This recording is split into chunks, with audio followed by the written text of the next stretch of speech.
Akshar Patel, Delhi capitals. ಈ ಬಾರಿ Delhi capitals ತಂಡ ತನ್ನ ನಾಯಕತ್ವದ ಜವಾಬ್ದಾರಿಯನ್ನು ಆಲ್ರೌಂಡರ್ ಅಕ್ಷರ್ ಪಟೇಲ್ ಅವರ ಮೇಲೆ ಇಟ್ಟಿದೆ. 151 ಪಂದ್ಯಗಳಲ್ಲಿ 123 ವಿಕೆಟ್ ಮತ್ತು 1653 ರನ್ ಗಳಿಸಿರುವ ಅಕ್ಷರ್ ತಂಡವನ್ನು ಮೊದಲ ಐಪಿಎಲ್ ಟ್ರೋಫಿಯತ್ತ ಮುನ್ನಡೆಸುವ ಗುರಿ ಹೊಂದಿದ್ದಾರೆ. Pat Cummins, Sunrisers Hyderabad. ಆಸ್ಟ್ರೇಲಿಯಾದ ವೇಗದ ಬೌಲರ್ ಪ್ಯಾಟ್ ಕಮ್ಮಿನ್ಸ್ ಹೈದರಾಬಾದ್ ತಂಡವನ್ನು ಮತ್ತೊಮ್ಮೆ ಮುನ್ನಡೆಸಲು ಸಜ್ಜಾಗಿದ್ದಾರೆ. ಕಳೆದ ಋತುವಿನಲ್ಲಿ ಫೈನಲ್ಗೆ ಕೊಂಡೊಯ್ದ ಈ ನಾಯಕ 58 ಪಂದ್ಯಗಳಲ್ಲಿ 63 ವಿಕೆಟ್ ಕಬಳಿಸಿದ್ದು, ಈ ಬಾರಿ ಚಾಂಪಿಯನ್ಶಿಪ್ ಗೆದ್ದೇ ಗೆಲ್ಲುವ ಗುರಿ ಹೊಂದಿದ್ದಾರೆ. ಶ್ರೇಯಸ್ ಅಯ್ಯರ್, ಪಂಜಾಬ್ ಕಿಂಗ್ಸ್ ಹೊಸ ಹಾದಿಯತ್ತ ದಾಪುಗಾಲಿಡಲು ಶ್ರೇಯಸ್ ಅಯ್ಯರ್ ಅವರನ್ನು ನಾಯಕನಾಗಿ ನೇಮಕ ಮಾಡಿದೆ.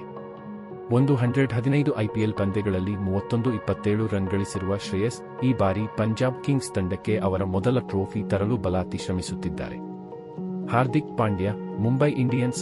5 ಬಾರಿಯ ಚಾಂಪಿಯನ್ ಮುಂಬೈ ಇಂಡಿಯನ್ಸ್ ಹಾರ್ದಿಕ್ ಪಾಂಡ್ಯ ಅವರ ನಾಯಕರಾಗಿ ಮುಂದುವರಿಸಿದೆ. 137 ಪಂದ್ಯಗಳಲ್ಲಿ 2525 ರನ್ ಮತ್ತು 64 ವಿಕೆಟ್ ಪಡೆದಿರುವ ಪಾಂಡ್ಯ ಈ ಬಾರಿ ಮುಂಬೈ ತಂಡವನ್ನು ಮತ್ತೆ ಟ್ರೋಫಿ ಗೆಲ್ಲಿಸುವ ಗುರಿಯೊಂದಿಗೆ ಅಂಗಳಕ್ಕಿಳಿಯುತ್ತಿದ್ದಾರೆ. Rishabh Pant, Lucknow Super Giants. ಈಗ ಲಕ್ನೋ ಸೂಪರ್ ಜೈಂಟ್ಸ್ನ ನಾಯಕನಾಗಿ ಭಾರ ಹೊತ್ತಿರುವ ರಿಷಬ್ ಪಂತ್ 27 ಕೋಟಿ ರೂಪಾಯಿಗೆ ಹರಾಜಾಗಿದ್ದಾರೆ. 111 ಐಪಿಎಲ್ ಪಂದ್ಯಗಳಲ್ಲಿ 3284 ರನ್ ಗಳಿಸಿರುವ ಪಂತ್ ಲಕ್ನೋಗೆ ಹೊಸ ಶಕ್ತಿ ತುಂಬಲು ಬಿಗಿ ಸನ್ನಾಹ ಮಾಡುತ್ತಿದ್ದಾರೆ. ಶುಭ್ಮನ್ ಗಿಲ್, ಗುಜರಾತ್ ಟೈಟಾನ್ಸ್. ಶುಭ್ಮನ್ ಗಿಲ್ ಅವರ ನಾಯಕತ್ವದಲ್ಲಿ ಮತ್ತೊಮ್ಮೆ ಗೆಲುವಿನ ಹಾದಿ ಹಿಡಿಯಲು ಸಜ್ಜಾಗಿದೆ.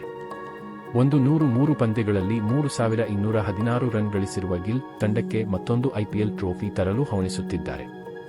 ಸಂಜು ಸ್ಯಾಮ್ಸನ್, ರಾಜಸ್ಥಾನ್ ರಾಯಲ್ಸ್ ತನ್ನ ಭರವಸೆಯ ನಾಯಕ ಸಂಜು ಸ್ಯಾಮ್ಸನ್ ಅವರನ್ನೇ ಮುಂದುವರಿಸಿದೆ. 168 ಪಂದ್ಯಗಳಲ್ಲಿ 4419 ರನ್ ಗಳಿಸಿರುವ ಸಂಜು ತಂಡವನ್ನು ಮತ್ತೊಮ್ಮೆ ಚಾಂಪಿಯನ್ ಮಾಡುವ ಗುರಿಯೊಂದಿಗೆ ಕಣಕ್ಕಿಳಿಯುತ್ತಿದ್ದಾರೆ. ರಜತ್ ಪಾಟಿದಾರ್, ಆರ್ಸಿಬಿ. ಈ ಬಾರಿ ಆರ್ಸಿಬಿ ನಾಯಕತ್ವದ ಜವಾಬ್ದಾರಿ ರಜತ್ ಪಾಟಿದಾರ್ ಅವರ ಮೇಲಿದೆ.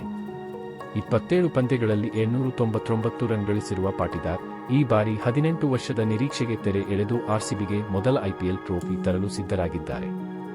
Ruturaj Gaikwad, Chennai Super Kings. MS ಧೋನಿಯ ಮಾರ್ಗದರ್ಶನದಲ್ಲಿ ಋತುರಾಜ್ ಗಾಯಕ್ವಾಡ್ ಚೆನ್ನೈ ಸೂಪರ್ ಕಿಂಗ್ಸ್ ತಂಡವನ್ನು ಮುನ್ನಡೆಸಲಿದ್ದಾರೆ.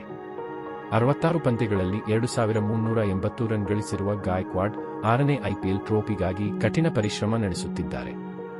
ಅಜಿಂಕ್ಯ ರಹಾನೆ, ಕೆಕೆಆರ್. ಕೊನೆಗೆ ಕೋಲ್ಕತ್ತಾ ನೈಟ್ ರೈಡರ್ಸ್ ಈ ಬಾರಿ ಅಜಿಂಕ್ಯ ರಹಾನೆ ಅವರನ್ನೇ ನಾಯಕನಾಗಿ ಆಯ್ಕೆ ಮಾಡಿದೆ.